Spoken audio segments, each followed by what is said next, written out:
entry in a series look where we look at the Child's Play films. Now, when we left the franchise, it was in a strange kind of meta-comedy era with Seed of Chucky. And when the franchise finally returned, it would go straight to DVD and back to its horror roots.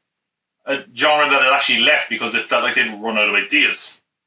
So with this returning to the genre that made it famous, bring back some fresh ideas? Let's just look at the movie. Our movie begins with Chucky being sent straight from the evidence locker to a young paralysed woman named Nika Pierce, played by Brad Dourif's actual daughter, Fiona.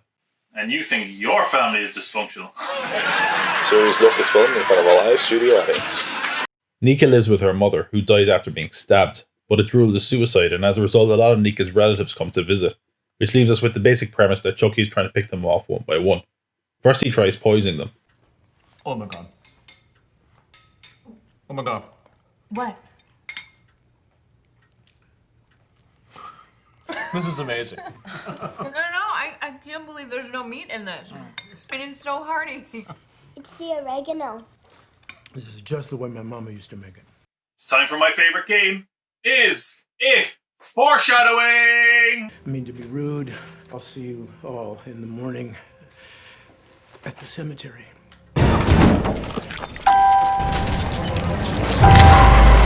To me, this movie feels like a bit of a poor retelling of what we've already gotten, and it feels a little bit cheaper too. I don't know, I'm not sure is it meant to be a parody of crap TV horror movies or direct-to-video films, or maybe it just is one. It's definitely a bit cliche compared to the last two entries, which at least if nothing else felt original. It's also very soap opera-y with some of the character drama. I kind of enjoy it for how campy it is, but it's pretty awful. I understand. You resent the fact that I actually have a life. No, Barb, this isn't about anything. But you know what, Nika? It isn't my fault. Okay? What happened to you isn't my fault. I've seen the way you look at her.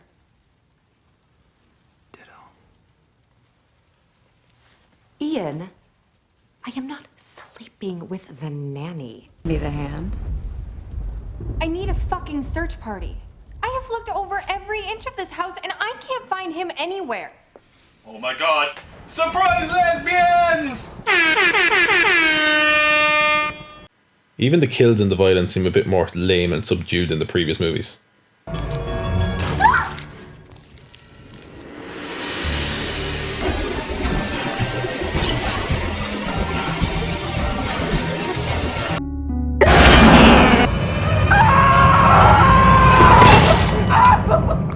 Okay, that last one was pretty good.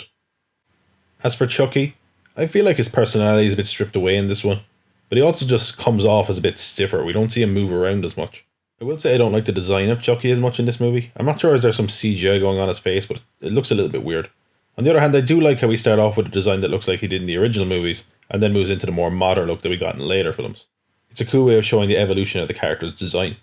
While I do have my problems with the movie, there are also things I quite like. For example, the twist where we find out why Chucky is going after Nika. Back when he was Charles D. Ray, Chucky was a friend of the family, and was in love with Nika's mother Sarah. So much so that he killed Nika's father and took the pregnant Sarah hostage. But when Sarah tells the police, he stabs Sarah in the stomach, and that leaves Nika paralysed when she was born. Charles being shot by the police in the first Child's Play is actually that same instance with him trying to escape from the police. Normally I'm not a big fan of retroactive continuity, and I'm certainly not sure about this line. Since then, a lot of families have come and gone. The Barclays, the Kincaids, the Tillys. But Nika, your family was always my favorite. Well, that kind of shits on the other movies, doesn't it?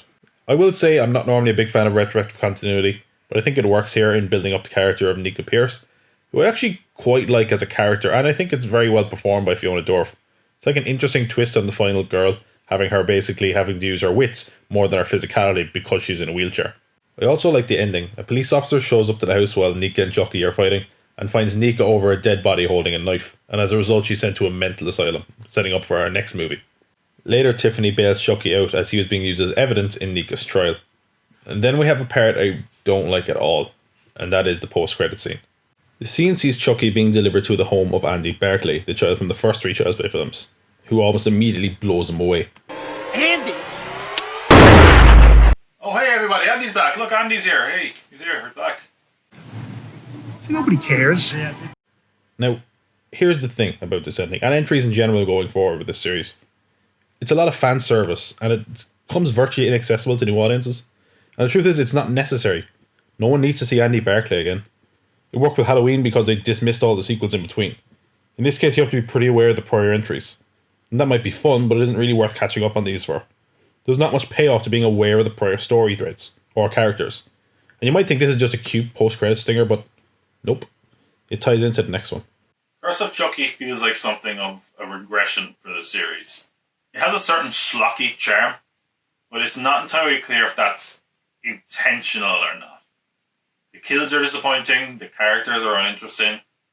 Even Chucky feels a little bit subdued. It's not terrible.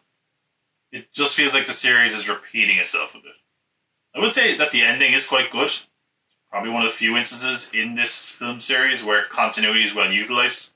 But there is other instances in the film where it feels like the continuity of the previous movies is a baggage and it's too much for it to carry forward. And then we have the post-credit scene, which is an awkward bit of fan service and, in my opinion, a disappointing indication of what's to come. What would come is Cult of Chucky, which, as of this recording, is the final entry in the original Chucky series. It would still be horror, it would still be straight to DVD, but would it be any better? Please? One of the worst things I can actually say about Cult of Chucky is that I don't have a lot to say at all. And I think that's kind of reflective of how lackluster the film is as a whole. I understand your concerns, and absolutely we should talk about it.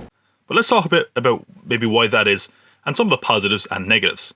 First of all, I will say the opening to the film is dark as fuck. Andy is torturing Chucky, and Nika has now been in a mental asylum for 4 years, where she's being led to believe that there is no Chucky, and that she actually created him as a way of coping with the murders she committed. But Chucky never was. That's right. He was a fantasy, a delusion. He was a mask I wore so I could go on looking in the mirror. To help with her treatment, they introduce a good guy's doll for therapy.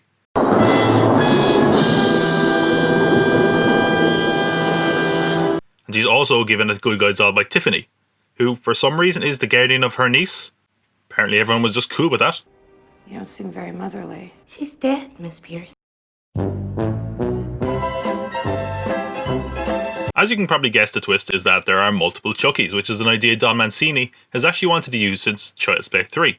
Chucky has split his soul into multiple dolls. So the setting for this film is a mental asylum. I find it kind of weird that for both of these straight-to-home video sequels, we got these standard horror tropes, one being a kind of haunted house from the last film, and then we have a sort of mental asylum, two classics of horror.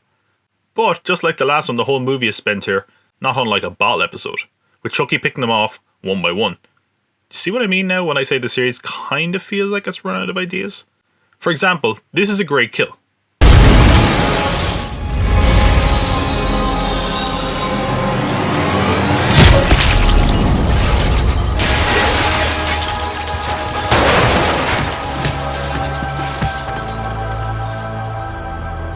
But we saw something very similar to it in Bride of Chucky. I don't know, this one just kind of bored me a little. I saw a lot of people loving this one and praising it, so I actually watched it again. I didn't find it any better. I don't know. I think one of my problems is it just doesn't make the most of its setting. I think, in my opinion, a good horror film set in Asylum can go one of two ways. One way it can go is cause us to question our own sanity, whether or not these forces are real or not. For example, look at a film like Shutter Island. All I know is it's a mental hospital for the criminally insane. They ratchet up the tension by messing with our own expectations and blur the line between fantasy and reality, meaning that the viewer is going through the same experience as our lead character, not entirely sure of what mental state they're in. And I know I'm probably asking a bit much for a Chucky film to be like a Scorsese film, but you could have also gone the other route, which is that if this is an asylum, you could have played off the outdated ideas and practices that we have about psychology, which you often see in schlocky, violent, direct-to-video horror films. It's lazy, but it does provide moments for some schlocky fun and good kills. The problem is that we were never going to get a psychological dive here. I mean, let's be real, it's a movie about a killer voodoo doll for one, so that rules out that possibility.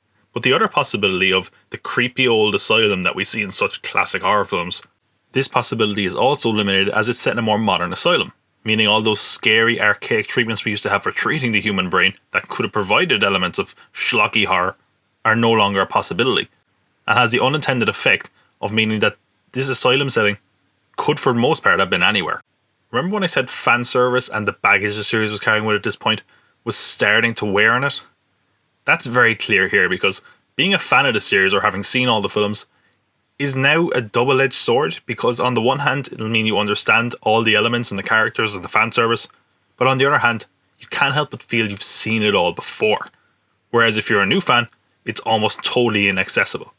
They even do the awkward fan servicing again by bringing a character back from a previous film in the post-credit scene. Ready? Here she is. Kyle? Hey guys, it's Kyle, you know. Nobody cares. They even try to awkwardly jog our memory by giving her the same wardrobe, but it really just means this nutcase has been wearing the same wardrobe for nearly 30 years like a cartoon character. I mean, at least when they brought Andy back, he was the main character for like the first 3 films. What are they going to do next? Bring back that little kid from the third Child's Play? This would be like if they make the next Jurassic Park movie and they bring back Malcolm's daughter. Remember her? She's back, everybody. Woo! I mean, maybe I'm wrong here, but I'm pretty sure people are watching these movies for, you know, the character most of them are named for. Chucky? Well, if we're going to talk about the post-credit scene, I guess we should talk about the ending, which sets up a lot of possibilities. None of which I find very exciting at all. Chucky actually succeeds in transferring his soul this time, meaning he is now in the body of Nika. Okay. And he rides away with Tiffany, who split her soul into Tilly and another doll. You look great, Tiff.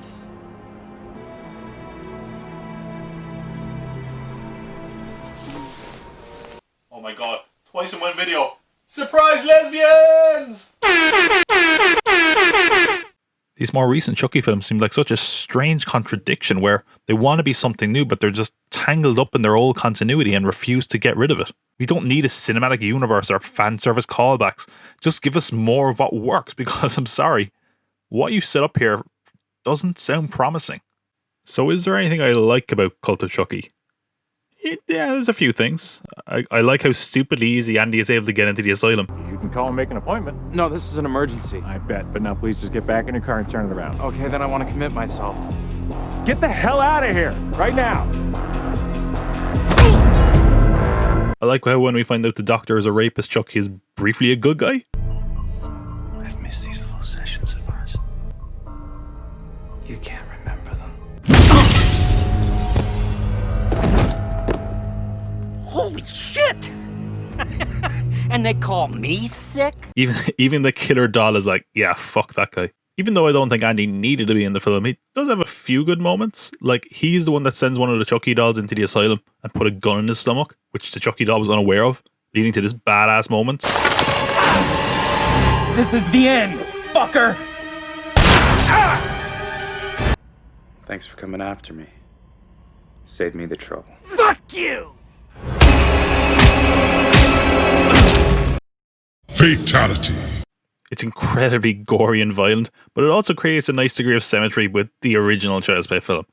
Cult of Chucky is quite a dark sequel. Any humour it has is too corny, and any heart it might have carried over from previous entries is totally gone. Now that would of course be fine if it was suitably replaced with scares and horror, but it isn't, at least not to a satisfying degree. And it also falls back too much on fan service coming into the ending. And it also sets up a future that I'm not that invested in, which is a shame. This is also where things get a little bit confusing with the rights, and questions start arising about the reboot and why the series creator isn't involved in it, and how you can have a reboot and the original series still going. So let's try to explain the complicated rights of Child's Play. You gotta fight for your right! When Child's Play came out in 1988, it was a massive success for MGM, making nearly 5 times its budget. But in 1989, MGM were in the process of being sold to an Australian company known as Quintex, owned by businessman, future criminal, and fantastic name for a Bond villain, Christopher Skase.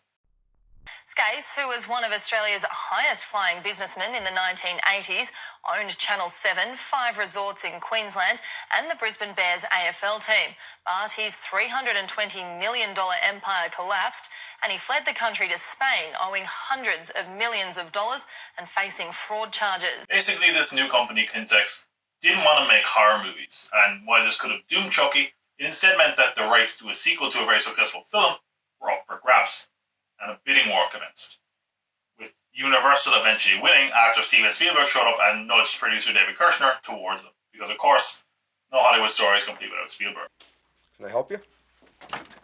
Every Chucky sequel has been made under Universal, but MGM still own the rights to the original. And what that means is that they can reboot it, they could do derivative sequels of that original without needing anyone's approval, while Universal can continue to make their own sequels to the Chucky films, which means that we could technically have 2 concurrent Chucky series.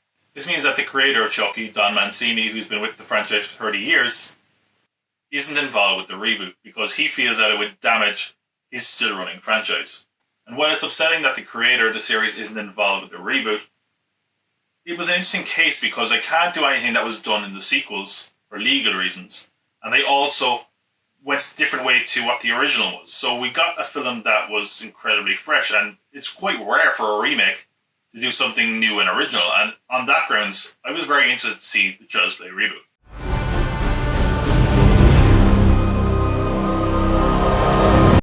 Originally, I wasn't going to say much about this. I mean, I've reviewed it already. But to be comprehensive, I said I'd give it a rewatch. And I like it even more now. I like that it does some new things and it strikes a great balance between being respectful and being satirical. What's my name? Han Solo. Did you say Chucky? What? No, not even close. Chucky. I like that. It subverts expectations, but just enough to make it different. Like Andy is a bit older, the characterization of him is different, and Karen is different. Andy is a bit more proactive. And yeah, it's probably more comedic than the original, but it never undercuts its threat. It's a technological horror as opposed to a supernatural one. And considering how many shitty horror remakes that are basic retreads, it's nice to have one walk a good balance between being original and respecting the original. Especially considering how I felt a little burnt out by how much the originals are trying to hold on to their continuity. This serves as a refreshing change of pace, and it's a good entry point for new fans, but it's also something that longtime fans can appreciate. Well, maybe. It varies depending on how dogmatic you are about the original and its lore. And let's be clear, there is some significant changes to this film. For example, the Chucky character is totally different because, as I mentioned, it's not a supernatural element anymore, it's a technological one, meaning he's an evil AI doll as opposed to a murderer who embodies a voodoo doll. And this creates some interesting new dynamics, like Chucky sort of learns to be evil from those around him, and he becomes violent and he doesn't understand that what he's doing is wrong at first. You actually sort of feel bad for him. It's not his fault, he's messed up. In fact, he thinks he's being a good friend. I'm sorry, Andy. I'm going out with Fallon and Pug. The drawback to this is that he lacks the personality of the original Chucky because he's not an actual person. Then again, there is some more psychological torment from this new Chucky because of his capabilities, like when he plays the sound of him killing the cat while the kid tries to sleep, after just earlier implying that all the horrific violent things he does is his fault.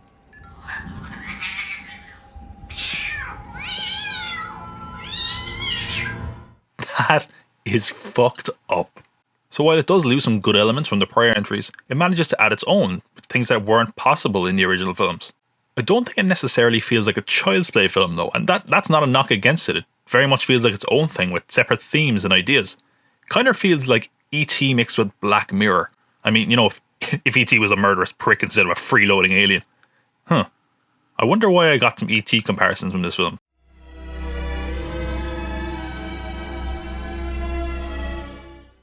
There's a lot of nods in this film. There's one to RoboCop. Dead or alive, you are coming with me. One to Poltergeist. It feels like they're paying homage to films with similar themes that came from the 80s as well. At one point in the film, they're watching Texas Chainsaw Massacre 2, which was an over-the-top, more comedic version of Leatherface than what we got in the dark, gritty original. Which feels very apt because this film is very much a more comedic and over-the-top version of our darker, original Child's Play film. On the more technical side of things, the performances are really good in it. Aubrey Plaza is well cast and they know how to play to her strengths. The kid actor is really good too, he delivers in the emotional scenes as well. Brian Tyree Henry is fun as the sort of pathetic cop character. Then we come to Chucky himself. Mark Hamill, as always, is a great voice actor, and he manages to get emotion and humour out of a character who should not have range. Say Dick Cheese. Dick Cheese. He manages to be both creepy and sincere depending on the scene by only making minor changes. I I thought it would make you happy. I'd do anything for my best buddy. Sure, it's not Brad Dourif, but nor should it be. The character and tone of the film being so different warrants a different performance. I also like the music by Bear McCreary. It's really eerie and suitable for the film. And the cinematography is very visually interesting at times. It makes good use of lighting. I would say though that sometimes the CGI looks a little bit iffy. I mean, I noticed it had a low budget, but sometimes it looks really awkward. And that kind of brings me to one of the things I'm not entirely sold on, and that's the design of Chucky. Sometimes he looks fine, but other times he looks a little lumpy or something. And I do like the glowing eyes though. It's a bit obvious, but it looks pretty cool. I guess I could say it's not always that scary, but neither are some of the Child's Play films. They often rely on creative kills.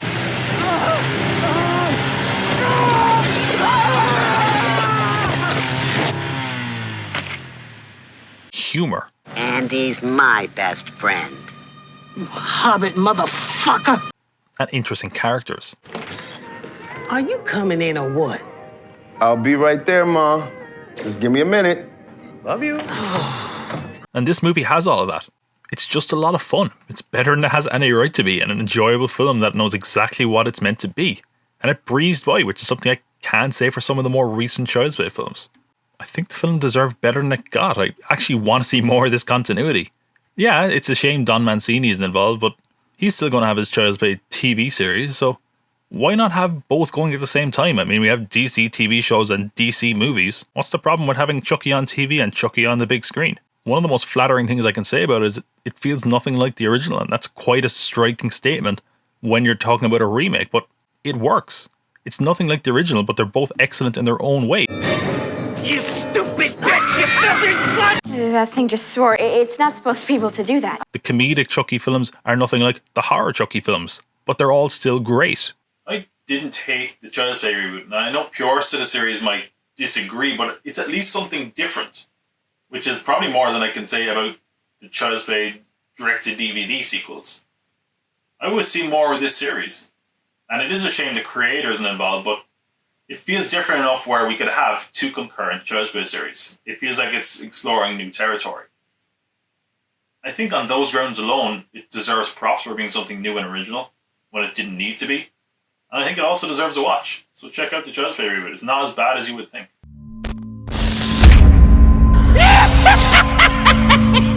So what's the future of the series? Well, it looks a little bit uncertain right now because, of course, it's now split in two between the Mancini films and the remake. There's some talk of the original series crossing over with Freddy, which I can't see happening if for no other reason than the rights will be a nightmare, and no pun intended. And currently, the Elm Street movies are seemingly done. It looks like the next iteration of Chucky from the original series is going to go to television. Sci-Fi have apparently ordered 8 episodes of a Chucky TV series. But it's going to carry on the continuity of the original series. So I can't say I'm entirely too excited for it. But at the same point, TV is a new medium with lots of different things you can do. And enough time to develop where maybe I can get interested in it again. As for the remake continuity, I enjoyed the remake because it was original and new.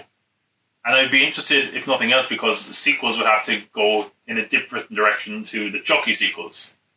But it was a moderate success at best, so I don't know if we're going to get more of this remake continuity. Which leaves the future of the Child's Play series a bit uncertain. And I'm kind of torn because I really enjoyed the originals, but it's gotten to the point where it feels a little bit tired.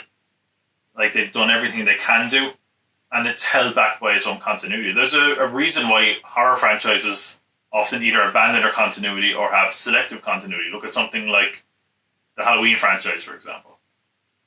And as a result of that, I'm not entirely excited for the future of an original series. Whereas on the other hand, the remake took a new look at this concept and didn't have to worry about continuity, which would be a great piece of advice for the original series. What's kind of ironic is that if you mix the two of these together, we'd have a very healthy franchise.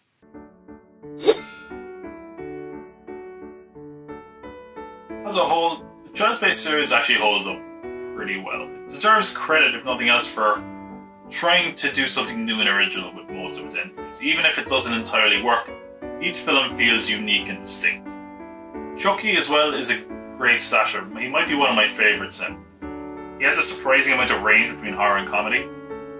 And we also get to see him develop. We have a nice family dynamic. So while the Child's Play franchise in general has its ups and downs, it's certainly deserving and worthy of its cult status, and definitely deserving of a watch.